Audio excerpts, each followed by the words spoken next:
these newspapers with certain terms, and so Barry is about up to 55,000 news stories from the 40s, 50s, and 60s. And the way the Brazilian archives operates, they did not expect their collection to be able to be used in this way. So we have a workaround. We can find the newspapers and search the stories, and then so it's a laborious task. It's not easy. It's not just like, well, click on this newspaper, go to the source, and copy it. It's a little more complicated than that. But we're up to about 5,500 pages, and I think Barry says there'll be 600 before he quits here. One thing we have is when the last time we went to CUFOS, we brought back several boxes of files, and one thing that Barry has is a collection of files, and the Australians are telling me they want to get at this real bad because it's disappeared over there. Apparently what somebody did is went to all the Australian UFO societies and copied all their files by Xerox. And then CUFOS got a copy of that file. Where other copies of that are, nobody knows, but once we start scanning it in, it'll be a good resource, not only for us, but for the Australians. So while this is, I would say, grunt work, in other words, we're not really learning anything, except by accident. I mean, things appear when you start scanning stuff, same dates or other dates, or the content of the story or the location sometimes gives you hints, and sometimes we find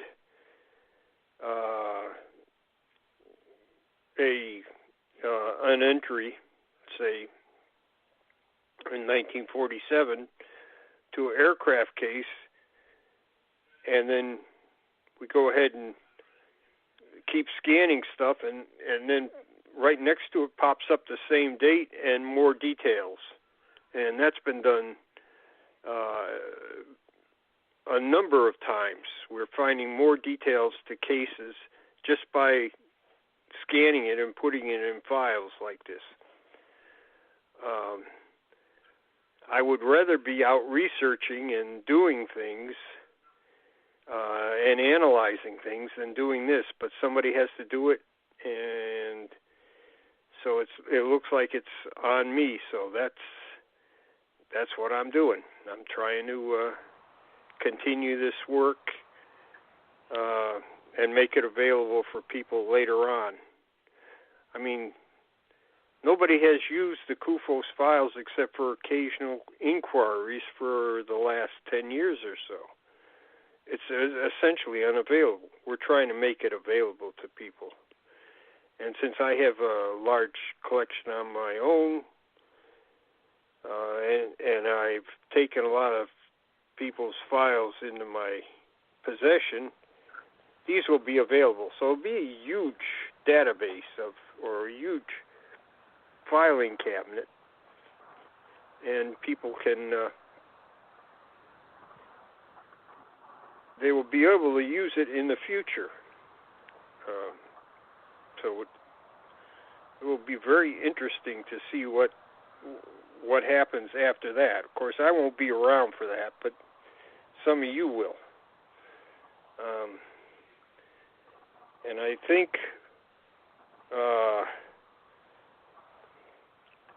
there are things that will, just by doing data mining and things like that, things will become apparent about the UFO phenomenon just by having this large database which can be quickly searched. In other words, you don't have to thumb through a bunch of folders looking for things. Well, how do you foresee us? I know you and I discussed open source intelligence, but the new intelligence analysis system has changed for the world with Arno Rooser over in the Netherlands. He's done a good job, and I like his diagram. And just indexing the names.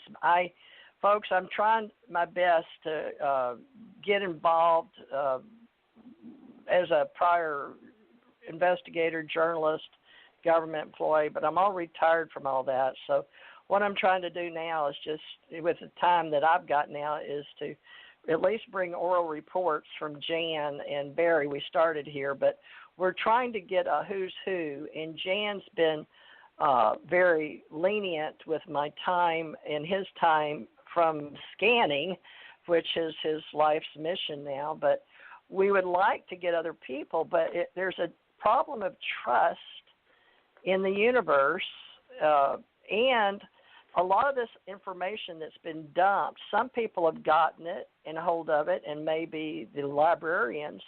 And a lot of us librarians that think like librarians or spend a lot of time growing up in libraries.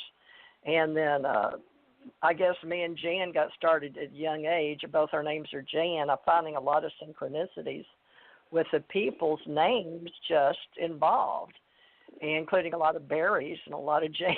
Barrys, too. Barry Gonfer is helping me in Kentucky, and Barry Greenwood. I don't even know what state. I've only talked to Barry one time from the CUFOS, getting the information with Jan. But Alien Contact Org in 2014 came to be with Jan Maccabee and not Jan, is it Jan?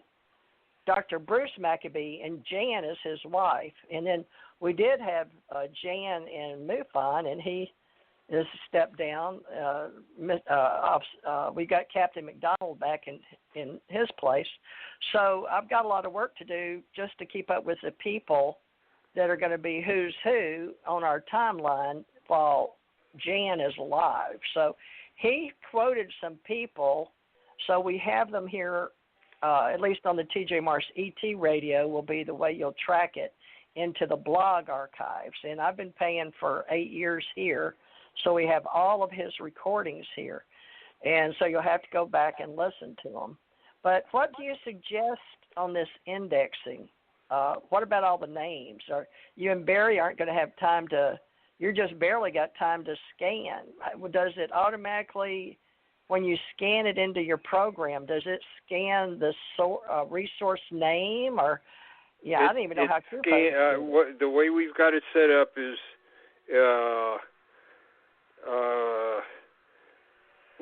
we do the date by year, month, and day. Then the location, country, state, and city or area. And then a brief description of what happened. If it's a CE2 or if it's in other words, electromagnetic case or car stalling, that'd be CE2E. And if it's some kind of physical thing that happens to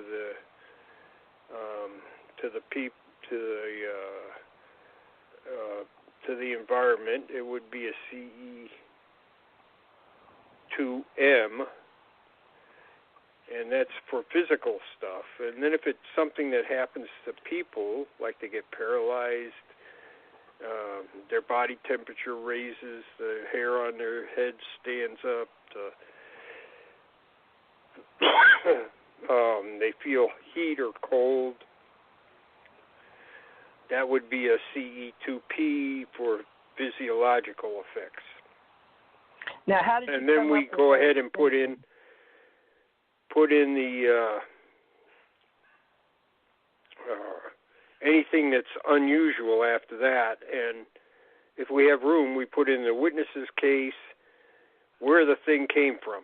Okay, CUFOS, or did it come from the earlier outfit called NICAP, or did it come from, say, George Fawcett, or did it come from Barry Greenwood or whatever? We put the name in there. Or so Richard Greenwell, who was assistant director of APRO at one time, he also had an organization when he was overseas called APRO Brazil, Aerial Phenomena Research Organization, and it was a Brazilian chapter.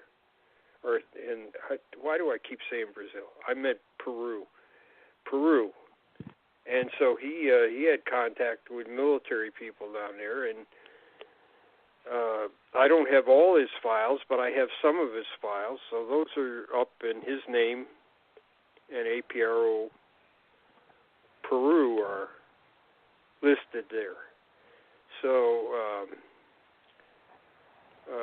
and if there's room, we sometimes list the investigator if there's room. So we've got those. So you can actually do a lot of different searching just from that little bit of information on the file name. Wonderful. You can do a lot of searching, and you can do a lot of searching by date, by location, by type. So that gives you a lot of material to do that. And you know, I just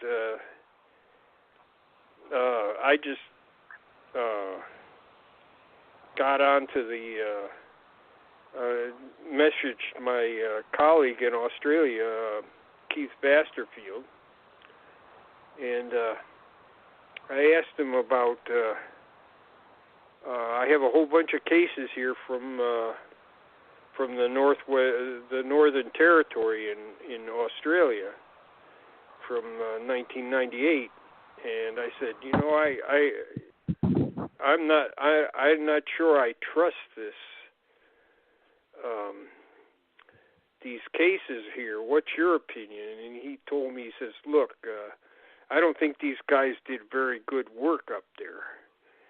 He said, but of the cases I've looked into afterwards, they don't make up details. They're pretty straightforward on what they do. They just don't do enough. But he said, so you can use their material. So I said, okay, so I'll start putting it into my into the digital filing cabinet, because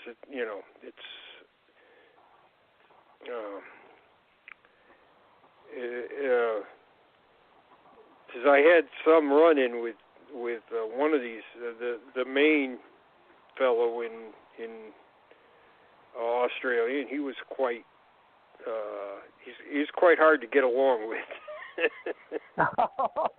But that's going to happen. But see, what happened is Keith told me, he says, look, I don't think they did a thorough enough job, but they're not making stuff up. They're really, what they investigate is what they have. So it's it may not be the best quality, but it's better than nothing, and the integrity is there. I mean, they're not trying to put something over on us. Were they law enforcement trained or historians? Or no. I think one guy is he's like at a trading post up there, so he has a lot of Aborigine stories. Of course, when you have Aborigine stories, a lot of times it's hard to pin details down. Well, it is reports. They're Australia nature, so maybe you can put hashtag A for Australia and AB for Aborigines, but you are using the J. Allen Hynek system. Would you like to explain that to people for your database, or do you want me to cover that in our UFO Association, or just cut and paste it in? How Right. would you like to handle that? Well, yeah, we use a modified